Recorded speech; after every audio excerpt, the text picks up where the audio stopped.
함께 읽은 본문은 에스겔이 본 환상의 내용입니다. 그것은 바벨론에서 포로 생활하고 있는 이스라엘의 회복과 부흥에 관한 그런 환상이었어요. 오늘 10절을 보시면 이에 내가 그 명대로 대언하였더니 생기가 그들에게 들어가매 그들이 곧 살아 일어나서 서는데 극히 큰 군대더라. 지금 하나님께서 이스라엘을 장래 어떻게 회복하려고 하시는지를 보여주시는 거거든요. 그들이 곧 살아 일어나서 서는데 극히 큰 군대더라 그랬어요. 극히 큰 군대, 숫자적으로도 아주 많지만 큰 군대가 갖는 의미는요, 아주 전쟁에 능한, 아주 강한 군대를 말해요. 백전백승의 천하무적의 그런 군대요. 그런 하나님의 군대가 일어나는 환상을 본 것이에요. 여러분, 이 큰 군대는 1차적으로 바벨론 포로에서 회복될 이스라엘을 의미합니다. 그러나 거기서 끝나지 않아요. 이 극히 큰 군대요. 하나님이 일으키실 이 극히 큰 군대는 장차 신약의 그리스도 교회를 내다보고 있어요. 그러니까 하나님께서 지금 꿈꾸시는 교회가 어떤 모습이냐? 하나님이 기대하시고 하나님이 지금 바라보고 계시고 하나님께서 일으키려고 하시는 주님의 교회가 어떤 모습이냐? 영적으로는 이 극히 큰 군대라는 거예요. 여호와의 영광을 위해 일어나서 왕 되신 예수 그리스도를 따르며 하늘의 권능으로 무장하고 폭풍처럼 적진을 향해 달려들어가서 쓰나미처럼 적진을 초토화시켜버리는 하나님의 큰 군대. 이게 지금 교회, 하나님이 꿈꾸시는, 하나님이 일으키기 원하시는 교회의 모습이라는 거예요. 그렇다면 우리 광명교회요, 특별히 우리 청년부, 우리 광명교회는 하나님 앞에 극히 큰 군대입니까? 숫자적으로 그렇다는 것보다는 정말 전쟁에 능하고 강한 천하무적의 하나님의 군대입니까? 그리스도의 영광을 위해 일어나서 왕 되신 예수 그리스도를 따르며 하늘의 권능, 성령의 능력에 붙들려 질풍처럼 적진을 향해 달리며 사단의 견고한진들을 쳐 부수는 그런 하나님의 군대인가요? 이 대목에서 아멘이 없는 건 참 우리를 슬프게 하죠. 네. 여러분, 오늘 다시 한번 이 말씀 앞에서 우리 광명교회가, 특별히 우리 청년부가 하나님의 큰 군대로 일어나게 되기를 주님의 이름으로 축복합니다. 우리 광명교회 청년부만이 아니라, 우리 광명교회만이 아니라 이 땅의 모든 주님의 교회들이요, 특별히 이 땅의 주님의 교회들 안에 우리 청년들이 그렇게 하늘의 권능으로 무장하고 포로로 사로잡힌 영혼들을 건져내면서 권세 있게, 권능 있게 하나님 나라를 세상 구석구석에 침투시키면서 확장해가는 그런 정말 천하무적의 하나님의 군대로 일어나게 되는 역사가 있기를 주님의 이름으로 축복합니다. 우리가 그 꿈을 꿔야 돼요. 하나님이 지금 그 꿈을 꾸는 거예요. 하나님이 지금 그 일을 바라보시는 거예요. 그런 일들을 행하려고 하시는 거예요. 그래서 오늘 에스겔에게 그걸 보여주시죠. 하나님의 꿈, 마른 뼈들이 여호와의 군대로 일어나는 이 꿈, 우리가 가슴에 끌어안고 기도해야 될 하나님의 비전이에요. 뭐 큰 꿈을 꿔라, 세상 사람들이 말하는 그런 허접스러운 비전들 가슴에 품지 말고 하나님의 비전, 하나님의 환상을 우리 가슴에 품고 기도하는 우리 청년부가 되기를 주님의 이름으로 축복합니다. 옆 사람에게 인사해 주세요. 하나님은 우리가 여호와의 군대가 되기를 원하십니다. 군대는 군대인데 막 전투력이 없고 나갔다 오면 깨지고 그런 군대 말고 큰 군대 말이죠. 그런 군대가 되기를 원하시는 거예요. 우리 교회가 그렇게 되기를 축복합니다. 여러분, 오늘 우리 광명교회가 여호와의 군대가 되기 위하여 우리에게 꼭 필요한 게 있다는 사실을 오늘 본문이 우리에게 가르쳐줘요. 우리가 그걸 바라고 기대하고 소망하는 것만 갖고 되지 않아요. 우리가 하나님의 극히 큰 군대로 일어나기 위해서 적어도 세 가지가 우리에게 필요한 것을 오늘 본문이 우리에게 가르쳐줍니다. 첫 번째, 우리 주님의 교회가 여호와의 군대로 일어나기 위해서는 첫 번째로 영적 각성이 필요합니다. 다시 말하면 마른 뼈와 같은 우리 자신의 영적 현실을 깨달아야 돼요. 오늘 하나님은 에스겔을 아주 뼈가 가득한 골짜기로 데려가셨어요. 1절을 보실까요? 여호와께서 권능으로 내게 임하시고 그 신으로 나를 데리고 가서 골짜기 가운데 두셨는데 거기 뼈가 가득하더라. 나를 그 뼈 사방으로 지나게 하시기로 본즉 그 골짜기 지면에 뼈가 심이 많고 아주 말랐더라. 이 마른 뼈는 오늘 이제 우리 읽은 본문의 내용을 보면 바로 당시 이스라엘의 영적 상태를 상징하는 모습이에요. 마른 뼈, 어마어마하게 쌓여있는 마른 뼈 더미를 하나님이 지금 보여주세요. 여기 있는 것처럼 그 뼈 사방으로 지나가게 하셨다고 그랬어요. 보라는 거예요, 지금 하나님이. 뭘? 이스라엘의 지금 영적 상태가 이 마른 뼈와 같다는 거예요. 그걸 보라는 거예요. 여러분, 골짜기에 가득한 그 마른 뼈 어디다 써먹죠? 와, 뼈가 엄청 많아. 해골이, 갈비뼈, 정갱이뼈, 뭐 팔뼈, 다리뼈, 뭐 어마어마하게 많은 뼈들이 쌓여 있는데 여러분, 그 뼈 어디다 써먹죠? 집 질 때 쓸까요? 장식용으로 써요? 해골 막 달아놓고 좀 이상하죠? 어디 뭐 거름으로 쓰나요? 정말 아무짝에 쓸모없는, 이미 죽은 지 오래되어서 수십 년의 세월이 지나 완전히 말라버린 뼈 더미 하나님 보여주셨어요. 여러분, 그 뼈들을 보면서, 하나님께서 보여주시는 그 뼈들을 보면서 에스겔은 뭘 확인했을까요? 우리에게 그래도 소망이 있는 줄 알았는데 우리가 마른 뼈구나. 하나님께서 다시 살려내시는 그 부흥, 리바이벌, 하나님께서 다시 살려내시는 그 부흥의 은혜의 역사 없이는 아무짝에도 쓸모없고 아무것도 할 수 없는, 정말 소망 없는 마른 뼈에 불과하구나. 여러분, 뼈가 힘이 많으면 뭐해요? 뼈다귀인데. 그렇게 우리의 지금 현재 모습이 정말 소망 없는, 하나님께서 다시 살려내셔야만 하는, 그것 외에는 아무런 소망이 없는 마른 뼈에 불과하구나. 스스로는 정말 아무것도 할 수 없는 마른 뼈에 불과하구나. 이 사실을 확인해야만 했던 것이죠. 하나님은 지금 그걸 보게 하시는 거예요. 그래서 뼈 사방으로 지나가게 하세요. 보라는 거죠. 뭘 의미할까요? 마른 뼈가 여호와의 군대로 일어나는 이런 영적 회복과 부흥의 역사는 철저한 영적 각성으로부터 시작된다는 거죠. 하나님, 나는 마른 뼈에 불과합니다. 하나님, 우리 가정은 마른 뼈입니다. 우리 가정은 무덤과 같습니다. 하나님, 우리 공동체는 마른 뼈 더미에 불과합니다. 사람들은 많이 모여있고 그럴듯한 형식은 갖추고 있고 모양은 갖추고 있지만 하나님, 우리는 마른 뼈입니다.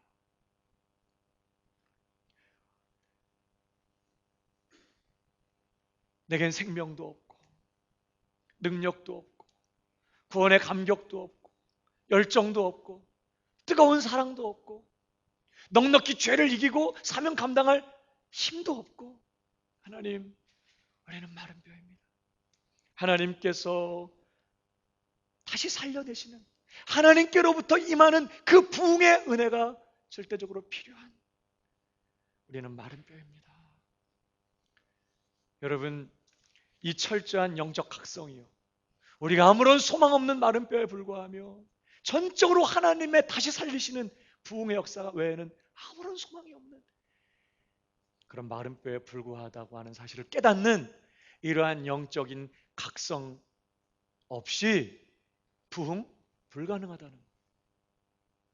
부흥을 위해서 뭔가를 좀 개선하고 좀 뭔가를 고치고 뭔가 캠페인을 열고 뭔가 운동을 일으키고 뭔가 지금 우리의 있는 모습에서 좀 더 뭔가를 보충하고 추가시켜서 될 수 있다고 생각하는 한 진정한 부흥은 불가능. 왜? 다시 살리시는 부흥은요, 오직 하나님께로부터 와야 되는 거거든요. 우리가 얼마나 소망 없는 마른 뼈인지 철저하게 깨닫고 겸손하게 우리를 다시 살려내시는 이 부흥의 은혜를 간구하고 기다리고 사모하는 이러한 자리에서부터 부흥은 시작될 수 있다는 걸 기억해야 해요.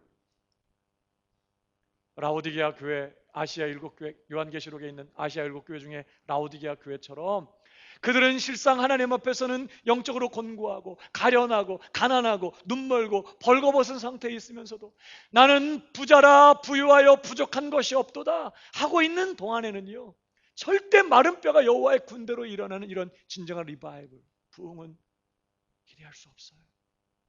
스스로 만족하고 있는데 이 정도만 해도 어디야 그러면서 스스로 대견하게 여기면서 부족함이 없다고 만족하고 있는데 어떻게 부흥이 일어날 수 있겠어요?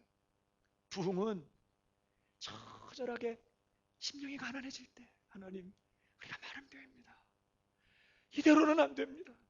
우리에게서는 그 어떤 방법도 불가능합니다. 하나님, 당신이 오셔서 우리를 살려내셔야겠습니다. 이러한 우리의 마른 뼈와 같은 영적 현실에 대한 참된 영적 각성으로부터 진정한 부흥, 마른 뼈가 여호와의 군대로 일어나는 부흥은 시작될 수 있다 하는 사실을 우리가 먼저 기억해야 돼요. 오늘 하나님께서 이 에스겔을 마른 뼈가 가득한 골짜기로 데려가셔서 그 뼈들을 보게 하셨던 것처럼, 그러면서 아, 이것이 우리의 형편이구나 깨닫고 알게 하셨던 것처럼 오늘도 주의 성령께서 우리들을 이끄셔서 우리가 정말 마른 뼈와 같이 하나님이 개입하셔서 전적으로 다시 살려내시는 그 부흥 역사를 필요로 하는 그런 소망 없는 절망적인 상태에 있는 우리들의 모습을 깨닫게 하시는 이 영적 각성의 은혜가 오늘 저와 여러분에게 있게 되기를 주님의 이름으로 축복합니다. 영적 각성이 필요하다는 거예요.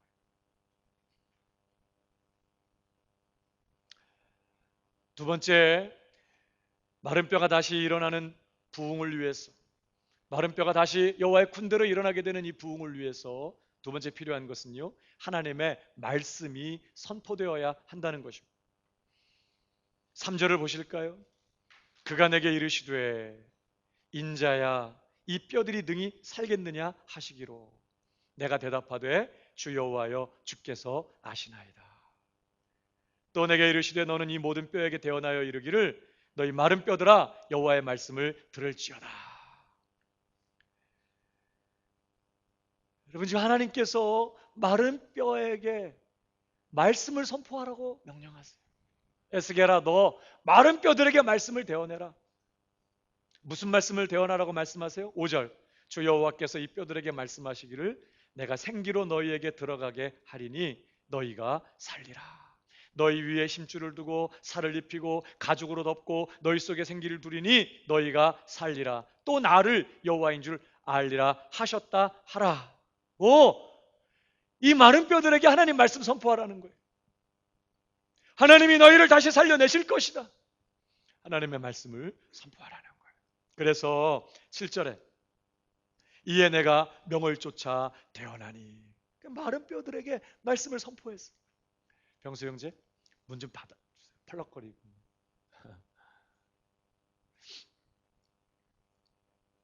마른 뼈들에게 하나님의 말씀을 선포했습니다. 7절, 이에 내가 명을 쫓아 대언하니, 자, 대언할 때에 어떤 일이 벌어져요? 소리가 나고 움직이더니 이 뼈 저 뼈가 들어맞아서 뼈들이 서로 연락하더라. 여러분, 이게 말씀의 능력인 줄 믿으시기 바랍니다. 하나님의 말씀을 선포했더니요, 뼈들이 움직이죠. 해골이 자기 갈비뼈를 막 찾아가는, 자기 짝을 막 찾아서 뼈들이 막 움직여. 이 뼈 저 뼈가 서로 들어맞아서 사람의 모양을 갖추고 골격을 갖추고 그리고 힘줄이 생기고 살이 덮이고 가죽이 덮이고 엄청난 변화가 일어나는 것이에요.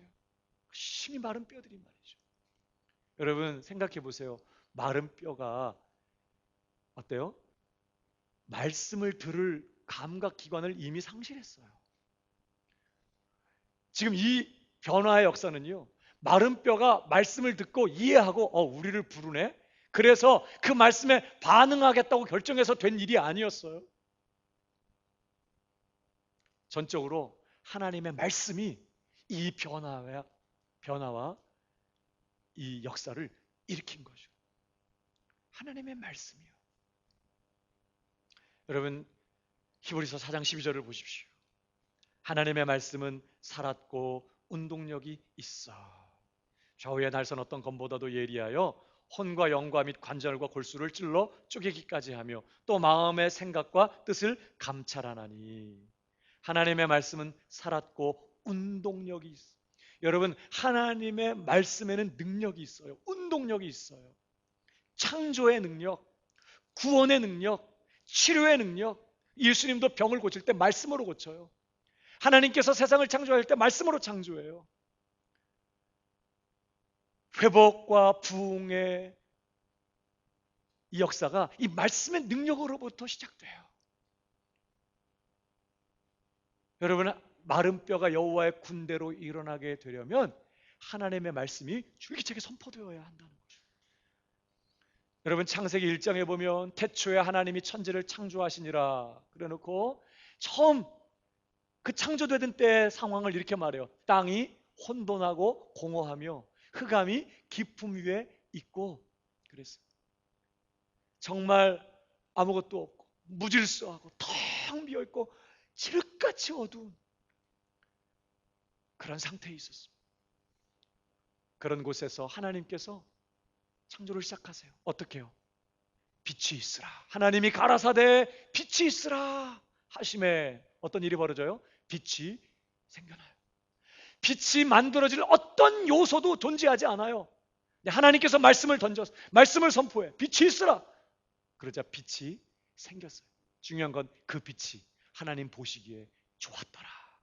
둘째 날도 하나님께서 가라사대, 셋째 날도 가라사대, 넷째 날도 가라사대, 계속해서 가라사대, 가라사대, 가라사대. 마지막 날 결국 어떻게 돼요? 그 혼돈하던 곳이 질서가 잡히고 공허하던 것이 충만해지고 그리고 흑암이 깊음 위에 있던 그곳에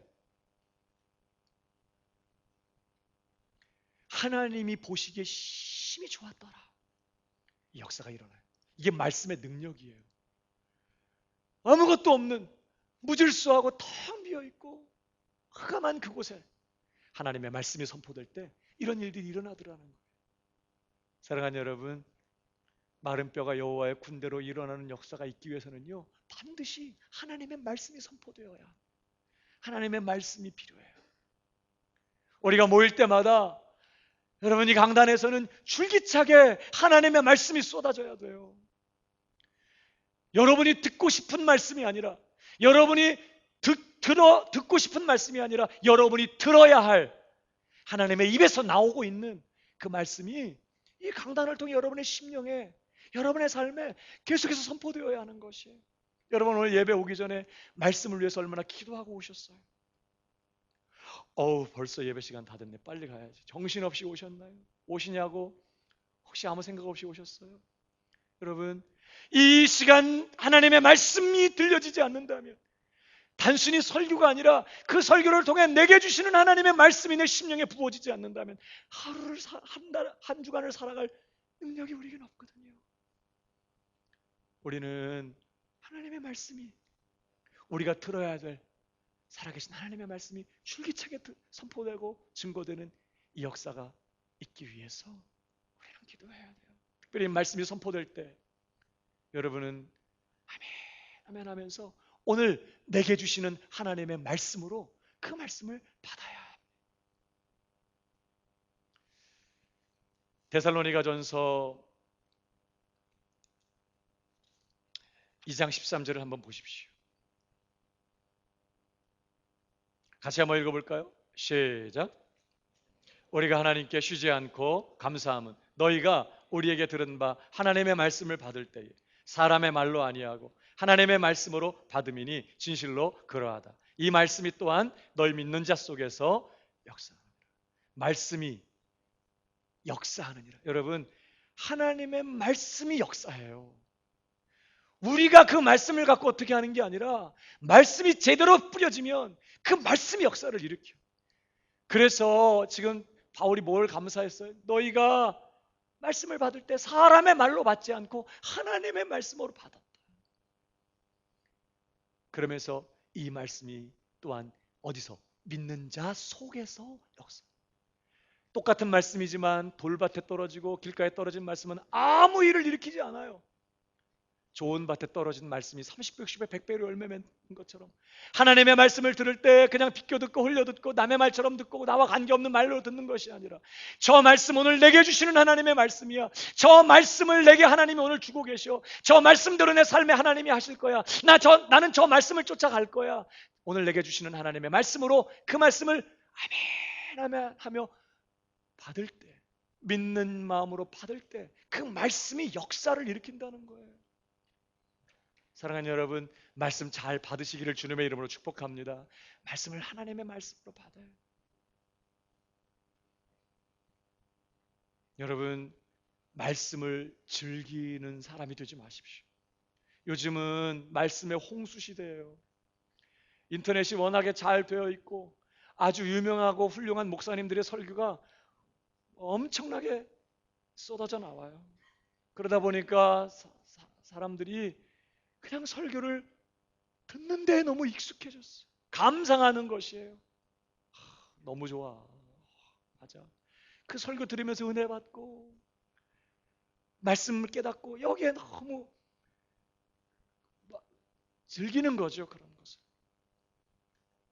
그러다 보니까요. 자꾸 말씀을 감상하면서 평가하게 돼요. 비교가 되는 거예요. 말씀을 들을 때 어우 새로운 해석이네. 어우 잘 쪼개네. 저렇게도 쪼개지는구나. 저런 뜻도 있네. 막 이러면서 말씀을 즐겨. 이상하다. 아무개 목사님은 저런 식으로 말씀 안 했는데 그러면서 이상하네. 막 말씀을 분석하기 시작해. 평가해요. 여러분 말씀을 분석하고 말씀을 평가하기 시작하면 말씀의 능력을 경험하지 못해요. 밥상 앞에 앉아서 여러분 어떻게 해요? 밥 먹기 전에 배고플 때 엄마가 부모님이 이렇게 밥상 차려주거나 아니면 여러분이 직접 이렇게 밥상 차려서 딱 앉으면 뭐 해요? 영양 성분 분석하죠? 칼로리 오늘 높네. 단백질, 지방, 오늘 탄수화물 적당한 비율이네. 뭐 이러면서 분석하죠? 여러분 정확하게 영양 성분 분석한다고 해서 배부른 거 아니에요. 정확하게 분석한다고 살찌는 거 아니에요. 그냥 먹어버려야 돼요.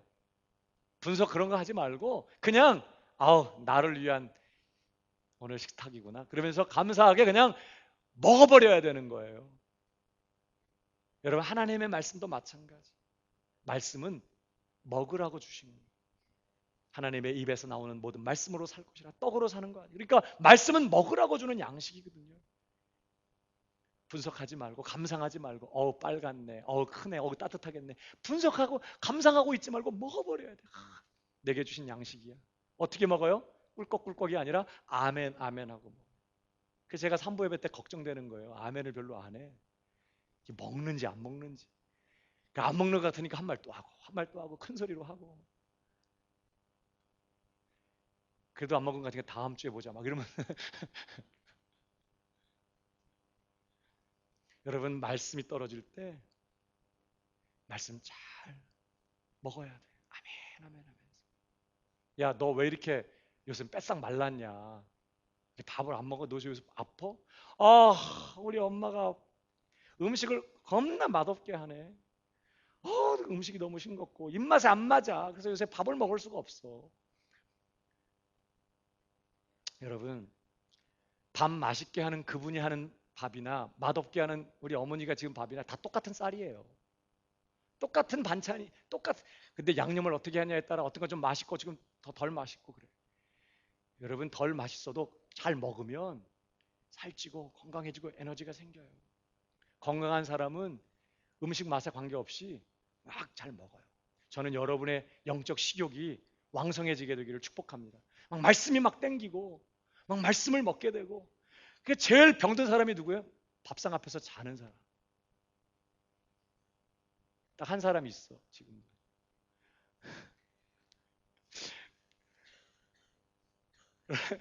몸이 아픈 거지 그러면.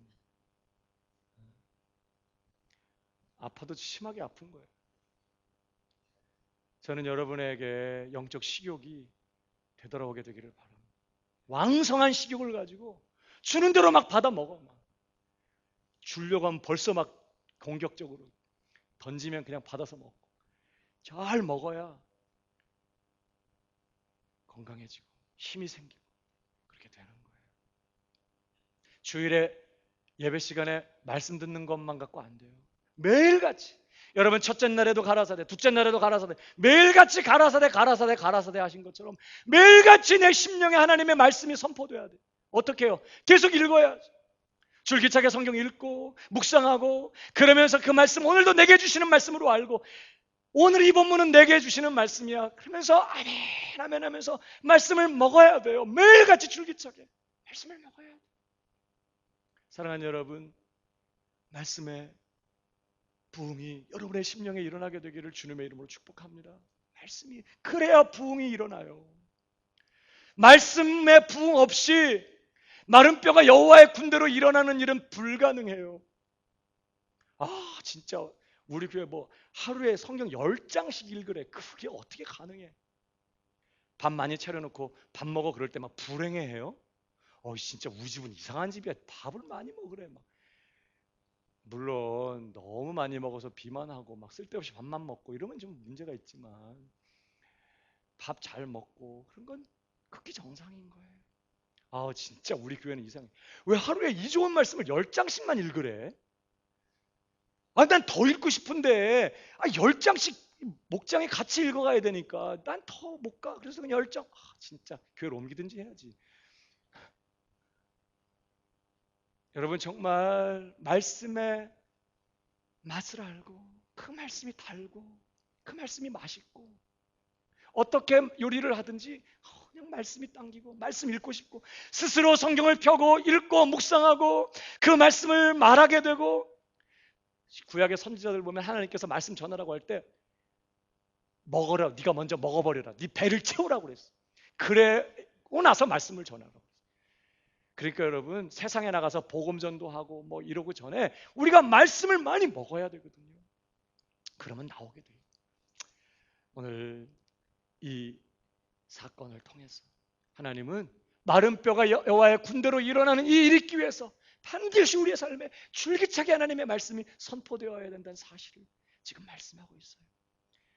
말씀이 흥황하게 되고 우리 심령에서 우리 공동체 안에서 말씀이 정말 충만해지는 역사가 부흥케 되는 역사가 있게 되기를 주님의 이름으로 축복합니다. 옆 사람에게 얘기해 주세요. 말씀의 부흥이 일어나기를 축복합니다. 네. 자, 그러나 여러분 이것만으로는 부족해요. 자, 영적 각성이 필요하고 더 나아가서 두 번째 말씀이 선포되어야 합니다. 말씀을 들어야 합니다. 말씀이 살아 역사해야 합니다. 그러나 이것만으로는 부족해요. 말씀만으로는 교회가 능력 충천한 하나님의 군대로 일어나는 일 불가능해요. 하나가 반드시 더 있어야 합니다.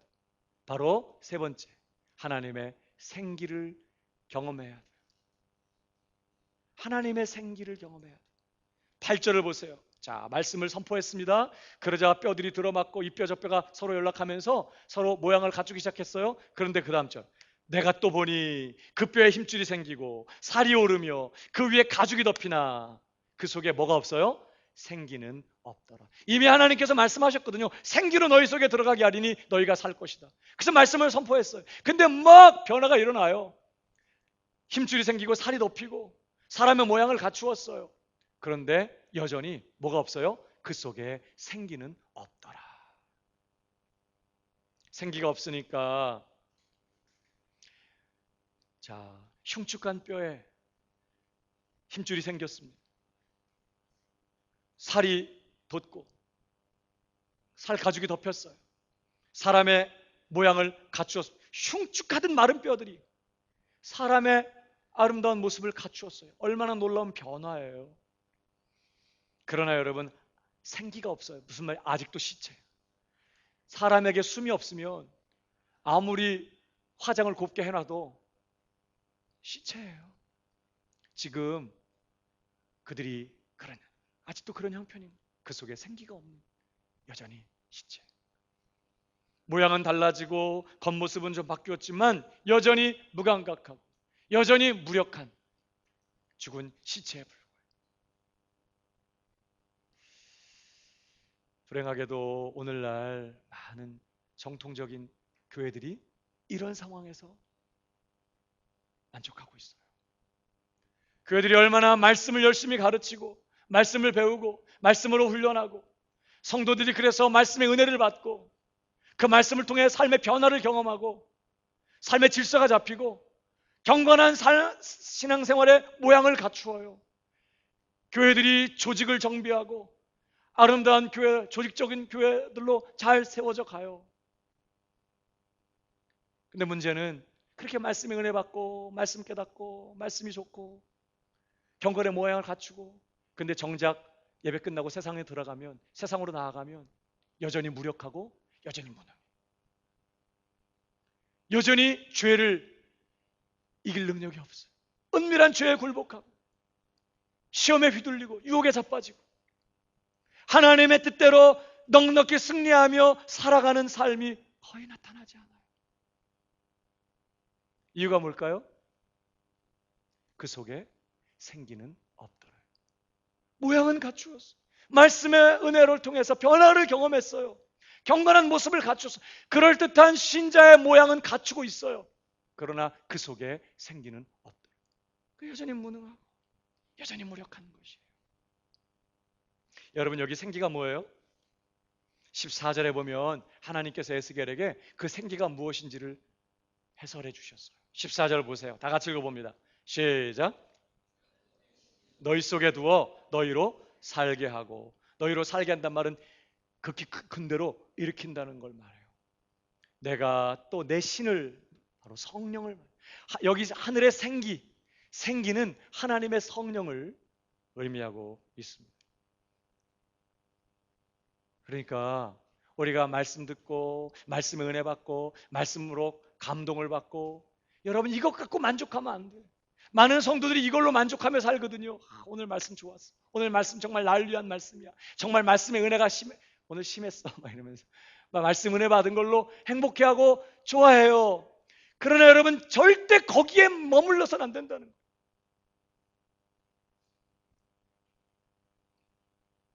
하늘의 생기, 하나님의 생기가 우리 속에 들어와야 돼요. 왜 그래요? 내게 주신 말씀대로 사라지는 능력이 필요하거든요. 하나님의 말씀대로 내 손이 움직여지고 하나님 말씀대로 내 발이 움직여지고 하나님이 말씀하신 대로 내 삶이 그렇게 움직여질 수 있는 능력이 필요하거든요. 근데 이 능력은 성령으로부터만 오는 거예요. 생기가 없으니까 모양은 갖추고 사람 모습은 갖췄는데 여전히 널브러져 있는 시체에 불과해요. 전투력이 하나도 없어. 적군들이 밟고 지나가면 그냥 밟힐 뿐이에요. 많은 신자들이 오늘날 그렇게 살아요. 교회에서 은혜 받고 말씀에 은혜 받은 것으로 끝이에요. 세상에 나아가서 죄와 싸우는 것도 없고 이기는 것도 없고 늘 세상에 휘둘리고 시험에 휘둘리고 유혹에 자빠지면서 사명 감당하는 일 희박해요. 이유는 생기의 역사가 없기 때문이에요. 한번 따라하겠습니다. 그 속에 생기는 없더라. 오늘 이게 우리의 모습 아닌지 돌아봐야 돼요. 우리 안에 성령의 강력한 역사가 활활 맹렬하게 타오르고 있는지, 강력한 생기의 역사가 우리를 권능 있게 만들고 있는지 우리 돌아봐야 돼요. 생기가 없으면 모양은 경건한데 죽은 시체와 방불해요. 여러분, 우리가 생기의 역사를 경험하기 위해서 필요한 게 뭐예요? 그 다음 절 보세요. 생기가 없었어요. 그래서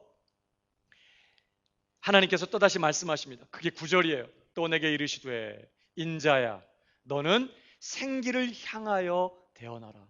틀림없이 하나님은 이미 생기가 너에게 들어가서 너희가 살 거라고 그렇게 말씀하셨거든요. 그래서 그 말씀 대언했고 이제 뼈들이 막 움직여서 이 뼈 저 뼈 들어맞고 사람 모양을 갖추었어요. 아직 생기가 없어. 하나님 다시 말씀하세요. 너는 이제 생기를 향하여 대언하라. 생기에게 대언하여 이르기를 주 여호와의 말씀에 생기야 사방에서부터 와서 이 사망을 당한 자에게 불어서 살게 하라. 고 생기를 향하여 대언하라는 거예요. 여러분, 오늘 우리식으로 말하면 이 생기가 성령을 상징한다면 생기를 향하여 대언하라. 생기를 향하여 외치라는 거예요. 생기야 사방에서부터 와서 이 사망을 당한 자에게 들어가서 살게 할지어다. 우리식으로 말하면 이 생기를 향하여 대언하라는 게 무슨 뜻일까요? 성령의 역사를 구하라는 거예요. 하나님 약속하신 성령을 우리에게 부어 주옵소서. 주께서 마지막 날 당신의 남종과 여종들에게 부으시겠다고 약속하신 그 성령, 회개하고 믿는 자들에게 약속하신 그 성령의 폭우와 같은 그 역사를 하나님 우리에게도 허락하여 주옵소서. 성령이여 임하시옵소서. 마른 뼈 같은 우리를 여호와의 군대로 일으켜 너끈히 세상 이기며 살아가게 만드는 하나님의 성령이여 우리 가운데 역사하여 주옵소서. 이렇게 성령의 역사를 구하라는 뜻이에요. 생기를 향하여 대언하라는 말씀. 10절입니다. 그럴 때 이에 내가 그 명대로 대언하였더니 생기가 그들에게 들어가매 그들이 곧 살아 일어나서 서는데 극히 큰 군대더라. 드디어 모양만 갖추고 있던 시체들이 이제 벌떡벌떡 일어나는데 여호와의 군대로 일어나고 있어요. 뭐가 들어가니까? 생기가, 성령의 역사가, 강력한 폭풍처럼 그들에게 몰아친 성령의 역사가 그들을 덮으니까, 그들 속에 들어가니까 그들이 여호와의 군대로 일어나고 있어요. 여러분, 하나님은 오늘도 구하는 자에게, 기도하는 자에게 성령을 부으세요. 하나님께서 예수님께서 기도를 가르치시면서 자, 구하라 주실 것이요, 찾으라 만날 것이요, 문을 두드리라 그러면 너에게 열릴 것이니, 구하는 이마다 얻을 것이고 찾는 이가 찾을 것이고 문을 두드리는 이에게 열릴 것이니라. 그러면서 하신 말씀, 너희가 악한 자라도 자식에게 좋은 것을 줄 줄 알거든. 자식이 떡을 달라고 그러면 돌 줄 아버지가 어딨냐? 고기 달라고 하면 뱀을 집어줄 아버지가 어딨냐? 악한 자라도 자식이 뭐 달라고 하면 좋은 것을 줄 줄 알거든. 하물며 하늘에 계신 너희 아버지께서 구하는 자에게 성령을 주시지 않겠느냐? 그 말은요, 하나님 우리에게 좋은 것, 성령을 주시려고 준비하고 계세요. 위로부터 폭풍처럼 쏟아 부어주시는 이 성령의 역사를 하나님 우리를 위해 예비해 놓으셨어요. 주기를 원하시는 거예요. 그런데 누가 받는다고요? 구하는 이마다 얻고 찾는 이가 찾고 문을 두드리는 이에게 열려. 구하는 이에게 성령을 주시지 않겠냐? 구하는 자가 받아요. 안 구하면요, 풍물도 없어요. 하나님께서는 성령을 부어주시겠다고 약속하셨어요. 그러나 그 성령을 우리에게 부으시는 방편이 뭐냐? 생기를 향하여 대언해야 돼. 하나님 약속하신 성령을 우리에게 부으시옵소서. 성령이여 임하시고 우리 가운데 역사하여 주옵소서. 성령의 은혜를 구해야 돼요. 기도하는 자에게 성령을 주세요. 이게 하나님의 방법인 것이죠. 그러므로 우리가 위로부터 임하셔서 우리를 살리실 뿐만 아니라 우리를 강력한 여호와의 군대로 일으키시는 하나님의 성령의 역사, 이 생기의 역사를 경험하기 원한다면 주의 교회는 줄기차게 무릎을 꿇어야 돼. 줄기차게 하나님 말씀을 선포하고 하나님 말씀 앞에 아멘 할 뿐만 아니라 줄기차게 교회는 무릎을 꿇어야 돼요. 우리의 방법, 우리의 프로그램을 다 땅바닥에 내려놓고 위로부터 하나님께서 부으시는 생기의 역사를 기다리며 기도하고 또 기도하고 또 기도해야 돼요. 그게 우리 교회가 해야 될 일인 거예요. 여러분, 예수님의 제자들을 보십시오. 그들은 모두 강력한 성령의 역사를 경험하기 전까지는요, 다 겁쟁이들이었어요.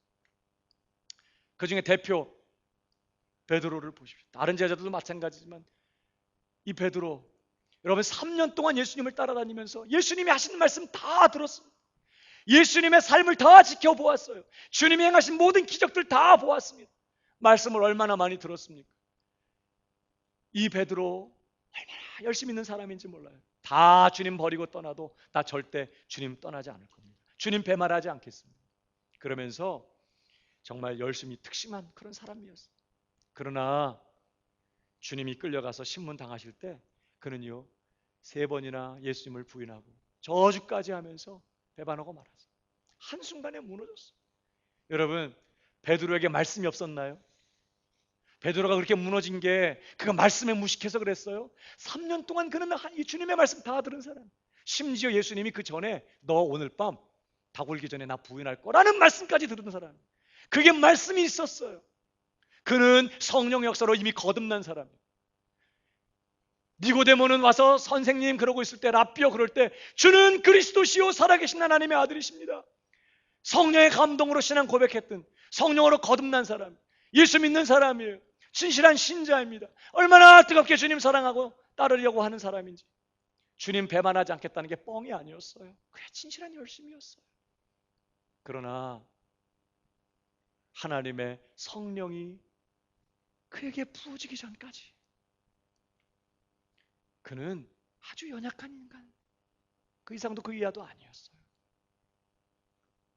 이미 그는 성령의 감동을 입고 예수님이 두 분씩 전도 파송을 보냈을 때 예수 그리스도의 이름으로 명령하면서 귀신도 쫓아내고 병든 자도 고치면서 엄청난 경험도 있었고 엄청난 체험도 했던 사람이지만, 그러나 그에게는 위로부터 성령의 부어주시는 역사가 필요했어요. 그러기 전까지 그는 그냥 그 열심, 그 경험에도 불구하고 무너지고 예수님 배반할 수밖에 없었던 그런 인생이었어요. 그러다가 예수님께서 승천하시는 날, 너희들 예루살렘을 떠나지 말고 기다려라. 위로부터 아버지의 약속하신 것, 너희들이 위로부터 능력을 덧입게 될 때까지 아버지 약속하신 것을 기다려라. 요한은 물로 세례를 베풀었지만 너희는 몇 날이 못되어 성령으로 세례를 받게 될 것이다. 우리 장로교에서는 물로 이렇게 약식으로 찍어요. 상징적인 의미로 하는 거죠.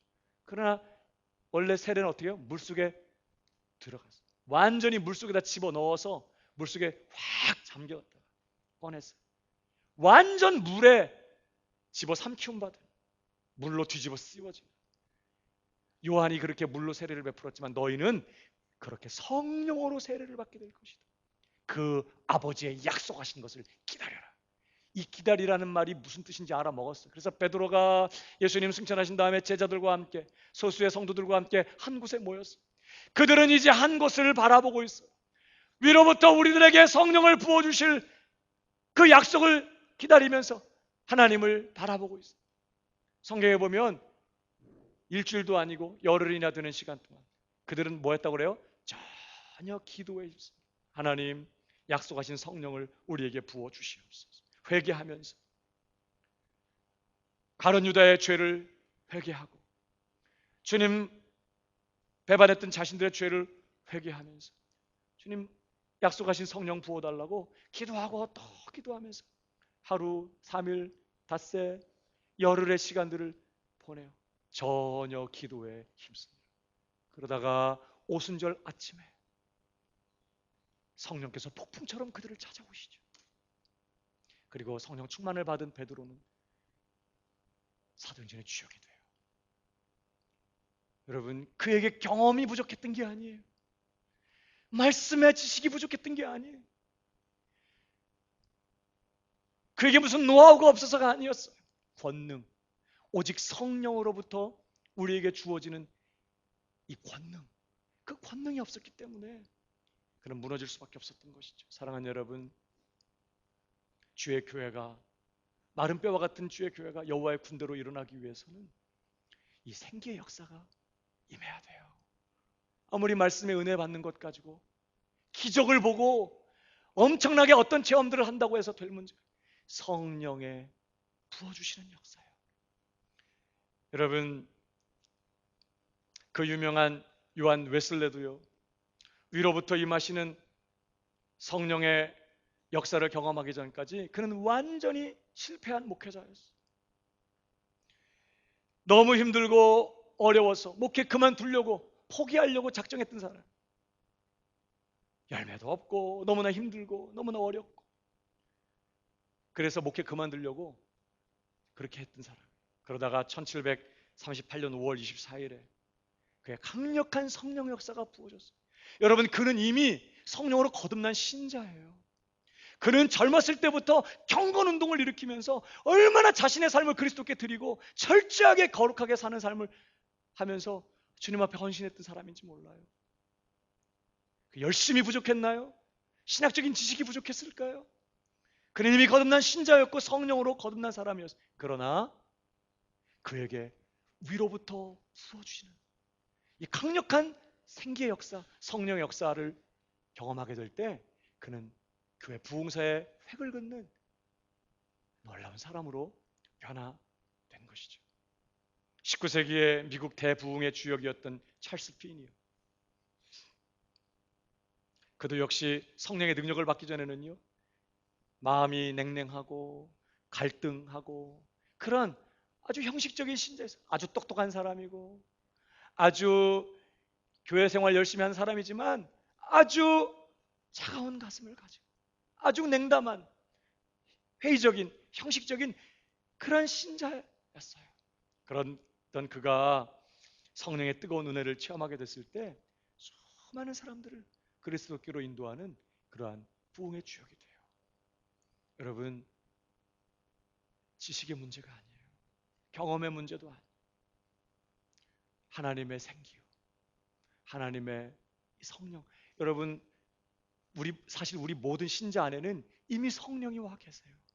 성령께서 우리를 거듭나게 하시고 성령께서 우리를 예수 믿게 하시고 성령께서 말씀을 들을 때 깨닫게 하시고 이해하게 하시고 감동받게 하시고, 여러분, 그래서 신자들이 예수 믿고 신앙생활 할 수 있어요. 이미 성령이 우리 안에 와 계세요. 그러나 하나님은 그것 말고 또 다른 성령의 역사를 우리를 위해 준비해 놓으셨어요. 위로부터 부으시는 생기의 역사.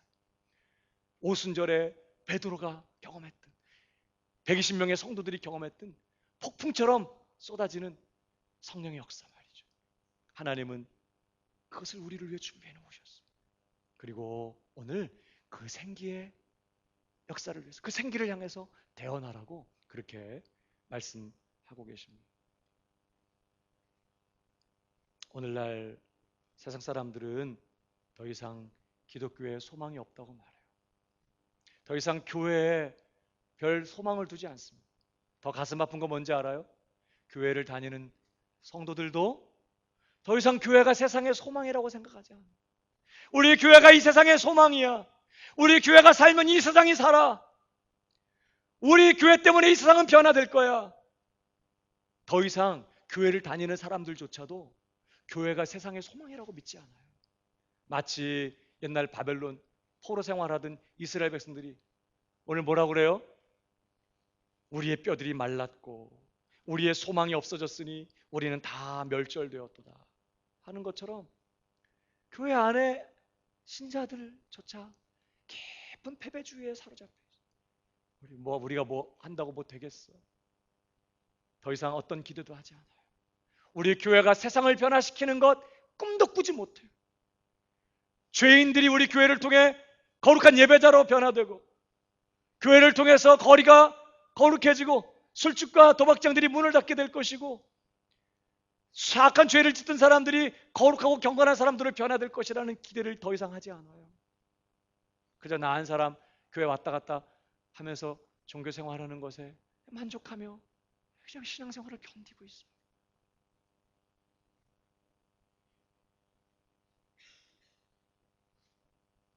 옛날처럼 다시 부흥 같은 건 있을 거라고 생각하지 않습니다. 그러나 여러분, 오늘도 하나님의 생기가 임하면 아무리 마른 뼈와 같고 정말 뼈 무더기 같은 상황 속에 아무런 소망이 없는 그런 교회라 할지라도 성령이 임하면 여호와의 군대로 일어나게 되는 줄 믿으시기 바랍니다. 교회는요, 무슨 방법, 무슨 프로그램을 붙잡기 전에 먼저 무릎을 꿇어야 돼요. 줄기차게 무릎을 꿇고 하나님, 하늘의 문을 여시고 성령의 단비를 부으시옵소서. 하늘의 생기를 부어 주시옵소서.